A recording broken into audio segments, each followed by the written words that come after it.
Oke, kembali lagi di channel saya. Makasih buat kalian yang sudah mengklik video ini ya.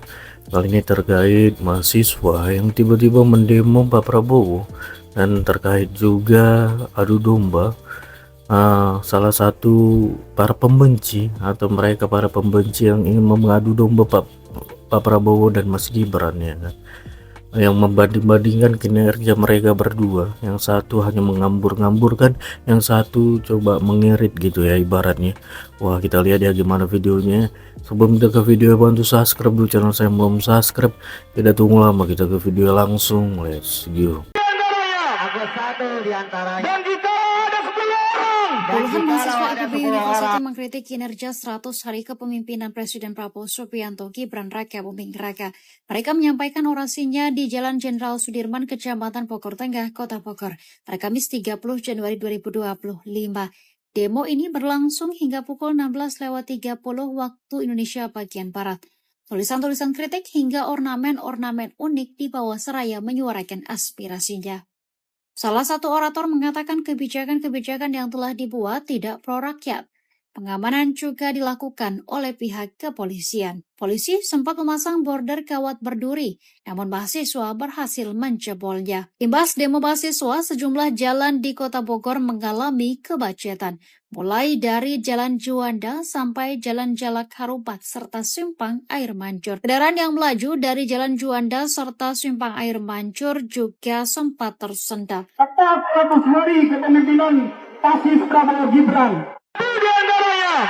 Wow, tingkat kepuasan publik terhadap kinerja Prabowo dalam 3 bulan pertama kerjanya itu lebih dari 80%, gengs. Kok bisa gitu ya? Yap, bener banget, gengs. Dalam 3 bulan pertama kerjanya, pemerintah sebelumnya itu belum ada tingkat kepuasan publik yang mencapai 80%. Contohnya di tahun 2015, yaitu Jokowi Yusuf Kala, tingkat kepuasan publik dalam 3 bulan pertama kerjanya cuma 65%, geng. Iya, 65% loh. Sedangkan tingkat kepuasan publik di era Bapak Prabowo dan Gibran itu sebesar 80,9%, gengs. Nah, dari 80,9%, 84,7%-nya itu merupakan masyarakat kelas ke bawah. Which mean program kerjanya Bapak Prabowo dan Gibran itu emang pro rakyat kecil, gengs. Mereka itu puas karena emang mereka yang merasakan manfaat dari program kerjanya Bapak Prabowo dan Gibran. Kalau kita telusuri lagi nih, sebenarnya apa sih yang bikin masyarakat, khususnya kelas ke bawah, puas sama kinerja beliau? Setelah gue cek nih dari sumber dosen komunikasi UIN Bandung, Bapak Ridwan Sutandi, ternyata ada beberapa faktor yang bikin nama beliau tuh naik, apalagi di kalangan anak muda. Faktor yang paling besar dan paling jelas, ada yang bisa tebak apa? Yap, Tegas, TEGAS. Kalian tahu nggak sih, dia itu kan base-nya emang TNI ya. TNI ya kalian tahu lah, itu merupakan orang-orang, isinya adalah orang-orang tegas gitu. Terus ke bawah deh ke pemerintahannya, kelihatan kan kalau beliau itu emang tegas banget. Tapi selain tegas, beliau itu juga humoris dan juga bisa bikin orang tuh tenang gitu. Dan bisa kolaborasi juga dengan banyak orang tanpa bikin satu kelompok itu tersisihkan. Ya nggak sih?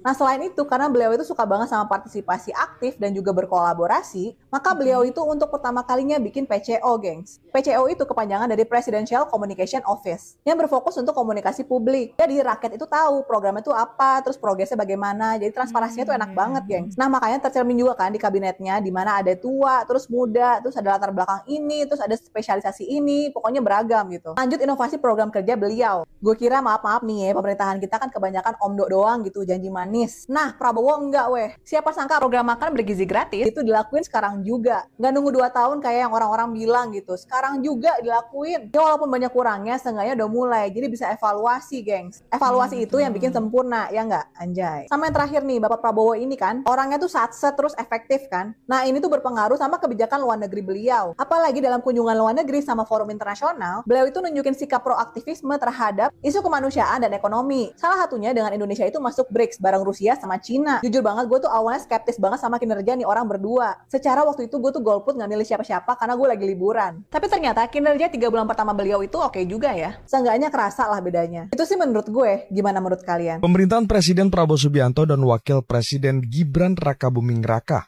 telah genap 100 hari pada 28 Januari 2025. Banyak asa dan harapan dari rakyat, salah satunya pembenahan pada penegakan hukum di Indonesia. Saat dilantik pada 20 Oktober 2024 lalu, Prabowo bahkan pernah mengucap janji untuk menegakkan hukum secara tegas dan sesuai aturan yang berlaku, tanpa terkecuali. Selama 3 bulan berjalan, sejumlah gebrakan memang sudah dilakukan dalam bidang penegakan hukum, seperti oleh lembaga kepolisian, kejaksaan, Mahkamah Konstitusi, Mahkamah Agung, hingga KPK. Ada yang puas, Namun masih banyak juga yang mengkritik 3 bulan masa kerja Kabinet Merah Putih memang bisa dibilang terlalu prematur. Namun menilai 100 hari pemerintahan Prabowo dan Gibran tentu menjadi sangat penting dalam memantau arah kebijakan yang diterapkan. Apakah telah berdampak positif bagi rakyatnya atau justru merugikan? Kita lihat saja realitanya di masyarakat. Jadi Anda setuju hasil survei Kompas bahwa tingkat kepuasan masyarakat kepada Prabowo dan Gibran sangat tinggi? Justru itu saya mengaku itu, tapi ada Mengakui komanya. ya? Iya, Okay. Tapi kan ada komanya terusan. Oh, ada komanya, oke.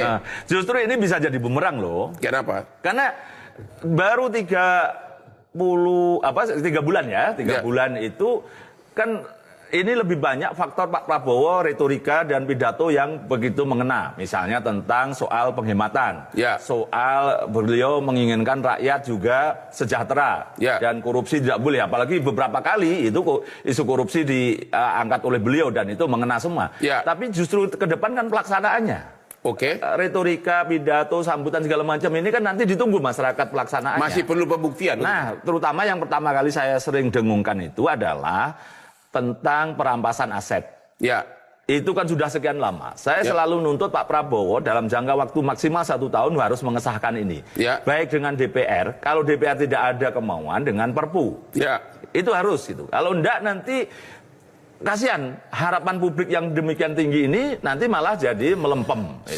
Saya sebagai pengacara tidak setuju terhadap Anda karena tidak mungkin ada perampasan aset kalau belum ada putusan perkara pidana. Betul, itu Ya kan ada tekniknya di sana di undang-undangnya. Bukankah putusan korupsi selalu juga menyita harta dari si Kan koruptor? ada rangkaian satu, Ya. ada pembatasan uang kartal di situ, Ya.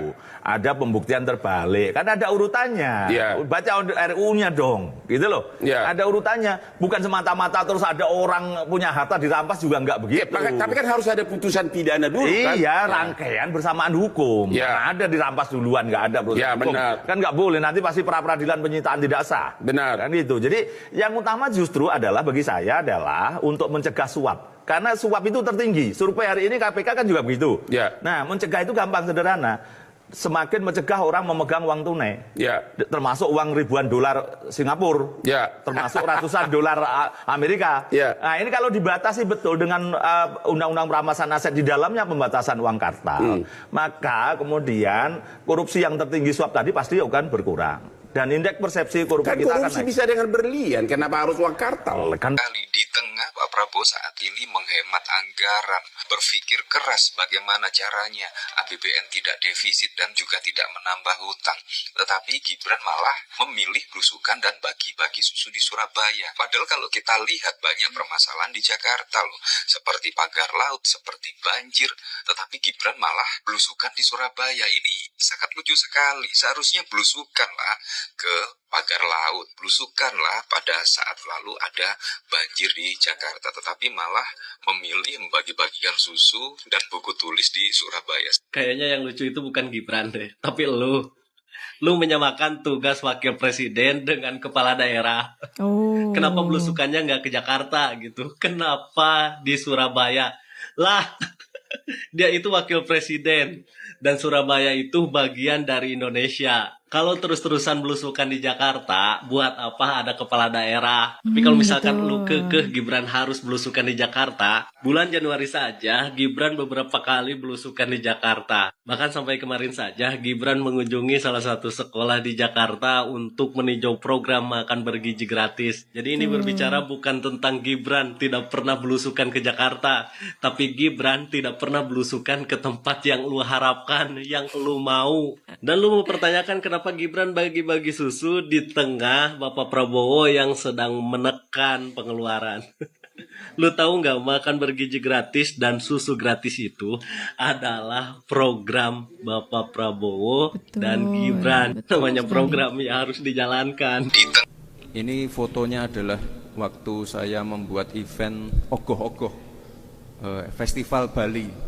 Jadi tiap kali ada festival-festival kebudayaan, festival agama, itu saya selalu ngajak anak saya, biar dari kecil itu tahu yang namanya toleransi itu seperti apa. Jadi dari kecil saya terapkan seperti itu biar dia tahu Ya meskipun sepulang dari sini banyak yang membuli. Itu kok Oh, Gibran malah malah dibully ikut ya. festival ogoh-ogoh sama anaknya. Banyak yang mencibir, tapi saya tetap lurus. Saya ingin memfasilitasi acara-acara agama, acara-acara kebudayaan untuk semua agama dan golongan. Jadi jangan hanya memprioritaskan salah satu saja. Muslim, kenapa kamu mendukung kayak teman-teman minoritas kayak gitu? Emangnya nggak boleh? Nah, Ini dari Solo semuanya di sini. Sukoharjo, Oh, ya Solo dan sekitarnya lah ya. Solo Raya. Tahu nggak apa komen-komen orang-orang ketika Solo itu pertama kalinya merayakan Natal besar-besaran di balik kota? Hampir sama. Hampir nggak masalah.